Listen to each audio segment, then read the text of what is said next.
기초이신 예수 그리스도에 대해서 말씀을 나눕니다. 오늘도 강해를 해나가면서 하나님 말씀을 여러분과 제가 읽을 때 성령의 감화와 감동이 있기를 바랍니다.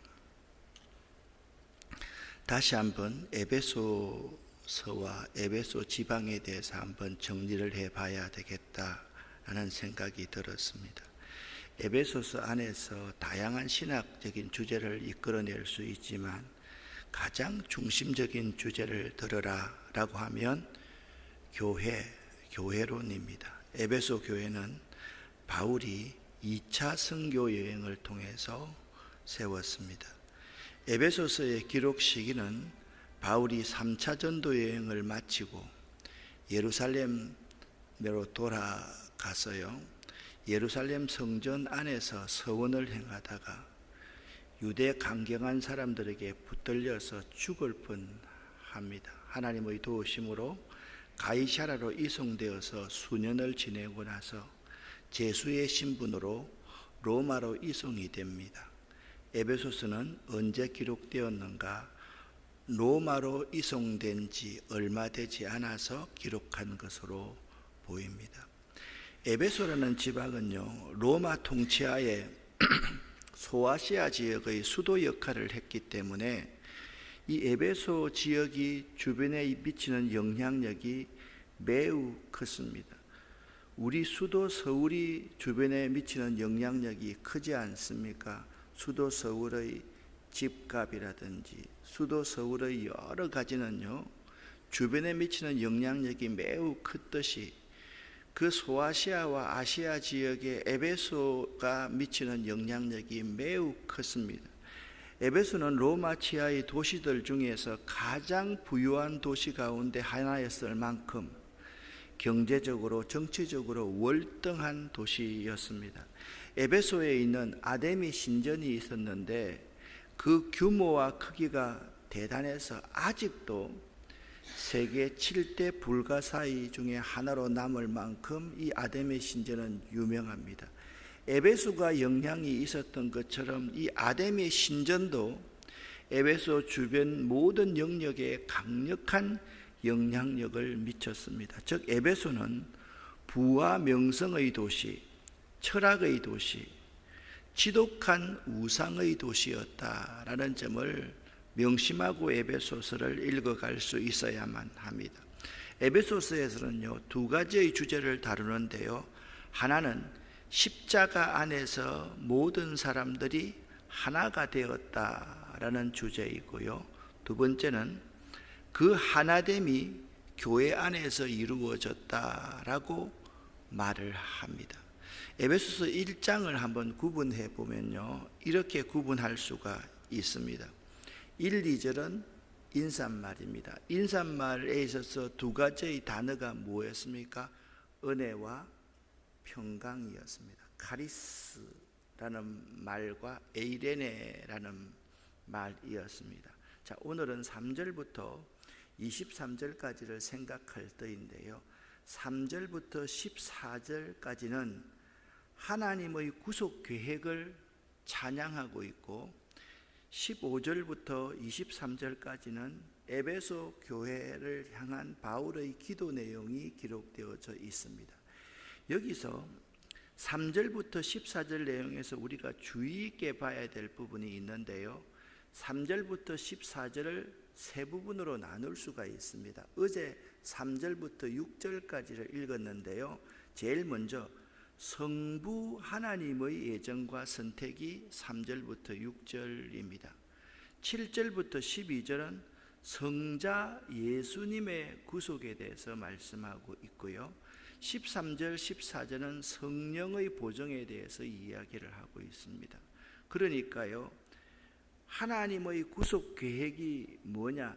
삼위일체 하나님께서 예정하시고 선택하시고 삼위일체 하나님께서 그 아들 예수를 보내어 주셔서 이 세상의 모든 죄를 구속하시고 삼위일체 하나님 중에 성령 하나님께서 그 구속의 모든 과정을 보증해 주신다, 그렇게 사도 바울은 언급을 하고 있습니다. 그러니까 성부 하나님의 예정과 선택이 3절부터 6절이고 7절부터 12절은 성자 예수의 구속, 그리고 13절, 14절은 성령의 보정하심에 대해서 여러분들이 생각을 하면 하나님이 이 세상 사람들을 구속하실 그러한 계획은 하나님 한 분 하나님, 삼위일체 하나님께서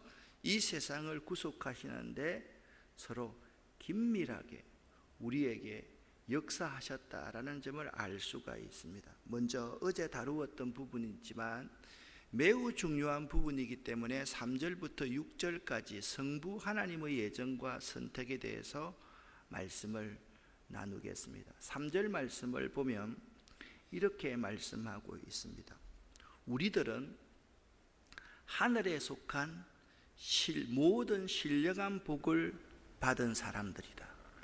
여러분과 저도 세상에 있는 모든 사람들은 하늘에 속한 신령한 복을 사모하며 받아야 한다.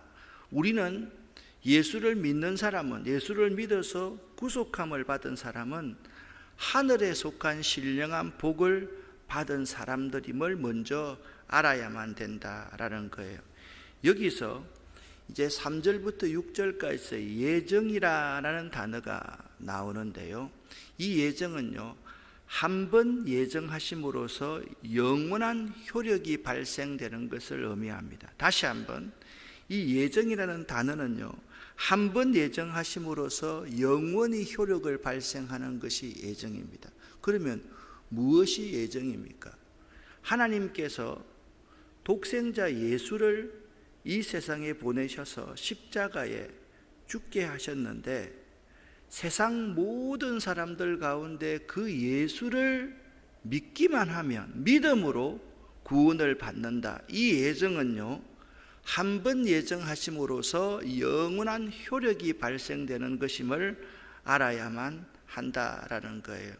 우리가 예정을 한자어로 그렇게 풀이를 해서요, 이 사람은 구원받을 사람이고 저 사람은 구원받지 못할 사람이고 이런 것이 아니라 누구든지 예수 그리스도를 입으로 시인하고 마음으로 영접해서 믿고 세례를 받으면 다 구원을 받는다라는 이 예정, 한 번 예정되심으로 영원한 효력을 갖는 것이 예정이다라는 것을 알아야만 됩니다.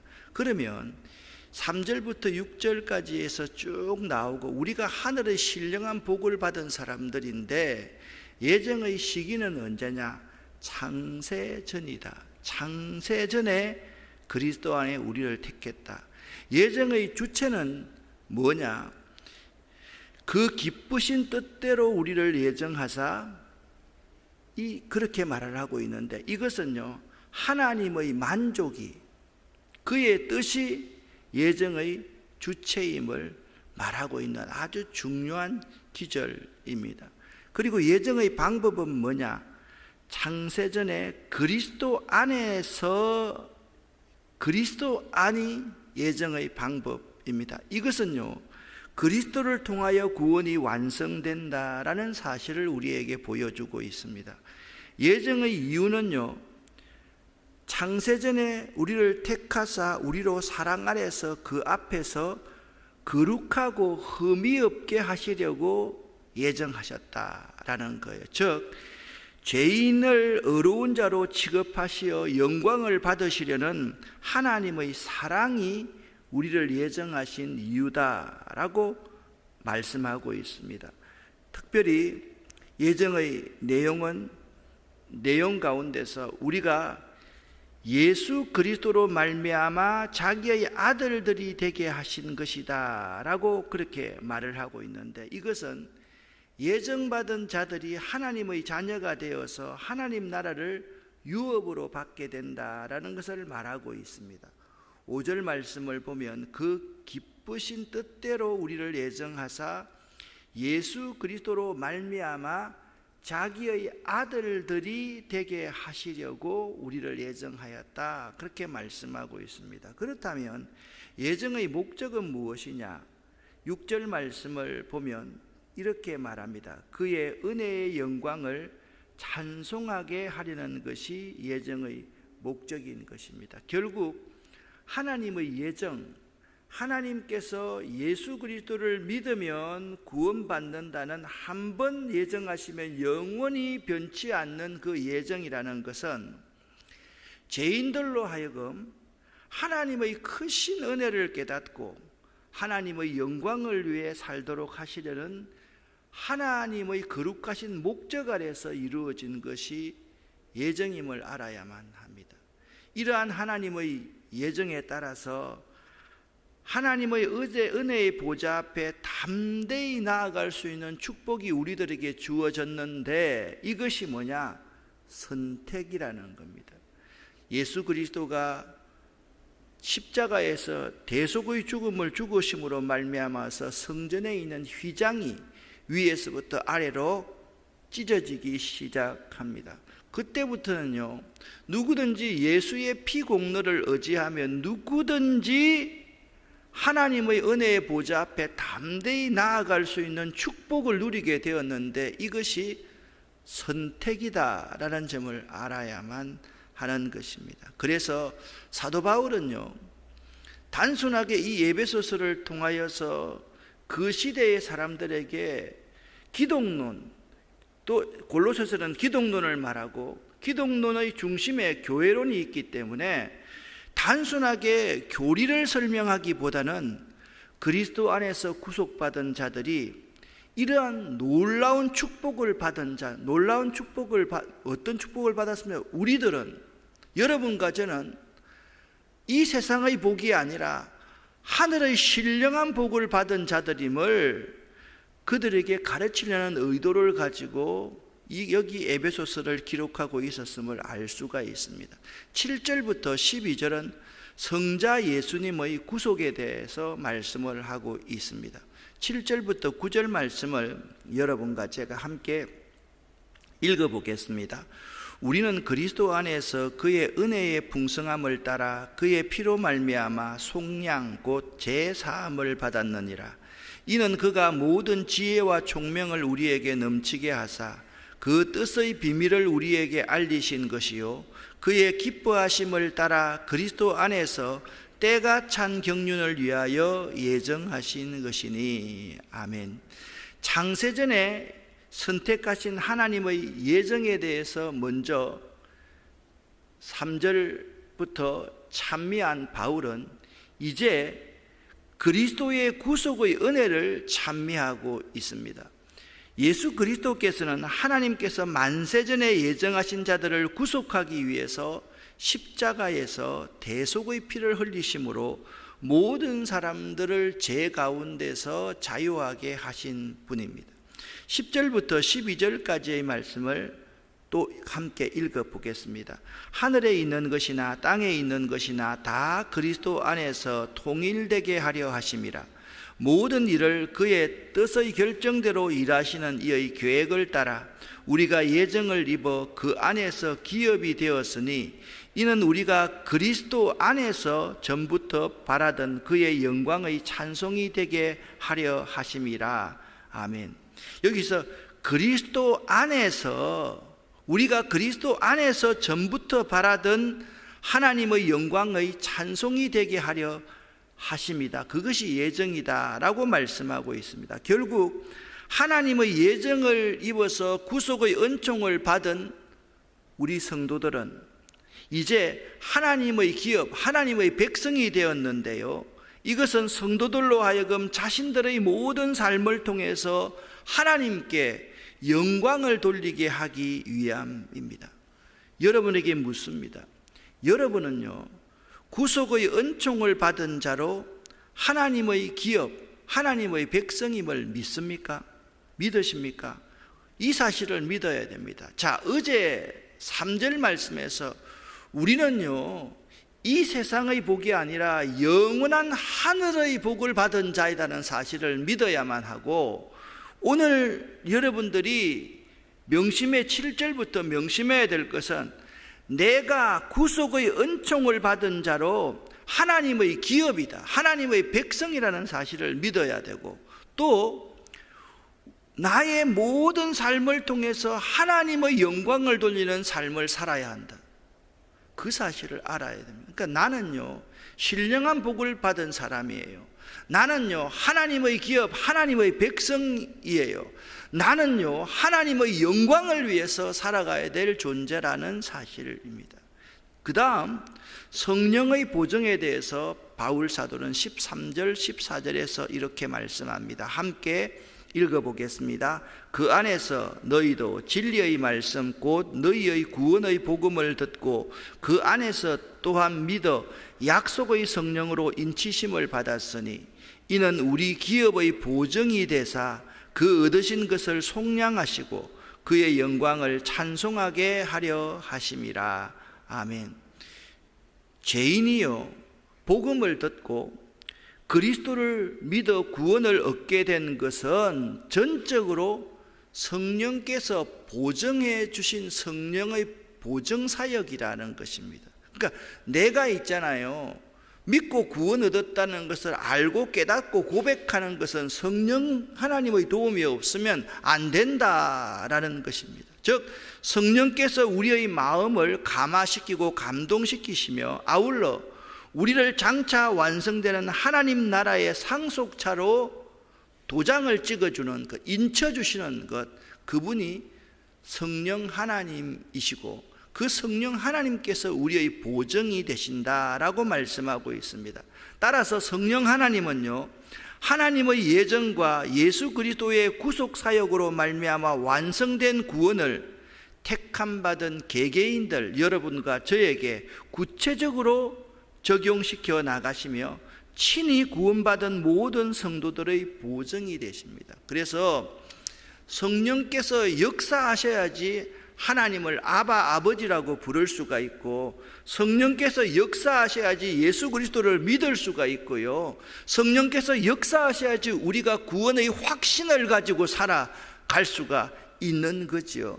그래서 기도할 때마다 성령님 오시옵소서, 성령님 내게 역사해 주시옵소서, 이런 기도가 우리에게 매우 필요한 것입니다. 결국 모든 성도들은 성령의 다스림과 주권에 순종하는 삶을 통해서만 진정한 하나님 나라의 삶을 살 수가 있으며, 이러한 삶은 장차 영원한 생명으로 연결이 된다라는 것입니다. 이제 사도 바울은 15절에서 19절에서 에베소 교회를 향한 기도를 하고 있습니다. 예수 그리스도를 통해 새로운 시대, 새 언약의 시대가 열렸음을 선포한 바울은 이제 에베소 교회를 위해서 하나님께 이렇게 기도합니다. 이 기도의 내용을 읽으면요 참 은혜가 되고, 이 내용은 여러분들이 잘 적어 놓으셔서 기도할 때마다, 새벽 기도할 때마다, 매 순간 기도할 때마다 이 기도를 할 수 있어야만 합니다. 함께 읽겠습니다.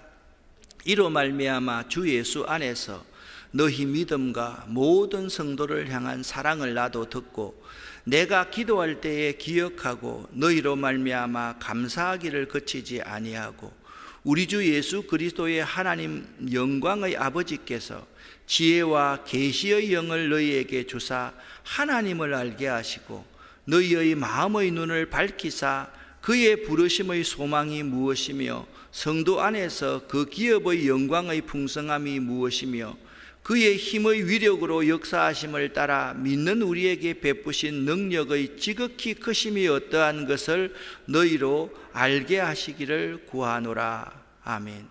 자, 15절과 16절 말씀은 사도 바울은요 기도할 때마다 에베소 교인들을 위해서 기도했다라는 거죠.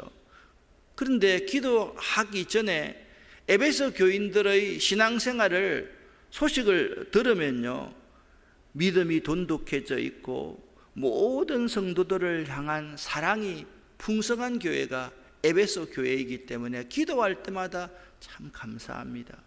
내가 잠시 이들에게 복음을 전했을 뿐인데 이들이 이렇게 믿음이 돈독해서 서로에게 사랑으로 격려하고 사랑의 공동체를 만들게 하시니 정말 감사합니다. 그래서 자기가 이렇게 기도할 수 있었던 것, 기도하는 내용이 무엇인가 하면 첫 번째, 지혜와 계시의 영을 에베소 교인들에게 주시옵소서 하나님 아버지. 두 번째, 에베소 교인들의 마음의 눈을 밝혀주십시오.